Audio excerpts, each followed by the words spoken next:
वाशिम जिल्ह्यातील मालेगाव तालुक्यातील डोंगरकिणी येथे लागलेल्या भीषण आगीत एका शेतकऱ्याचे मोठे नुकसान झाले आहे।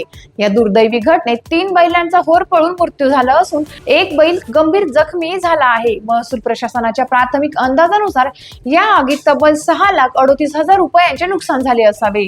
मिळालेल्या माहितीनुसार शेतकरी नीलकंठराव वामनराव देशमुख यांच्या गोठ्यात 15 जून रोजी दुपारी 1 वाजेच्या दरम्यान वादळी वाऱ्यामुळे अचानक आग लागली। काही क्षणातच आगीने रौद्र रूप धारण केल्याने गोठ्यातील जनावरे आणि शेतीसाठीचे साहित्य आगीत भस्मसात झाले। या आगीत स्प्रिंकलचा संच, ठिबक सिंचन साहित्य, पेट्रोल पंप, शेतीचे अवजारे, 10 ट्रॉली कुटार, 70 टीन पत्रे आणि 10 ट्रॉली शेणखत जळून खाक झाले। घटनेची माहिती मिळताच ग्रामस्थांनी आग विझवण्याचा प्रयत्न केला।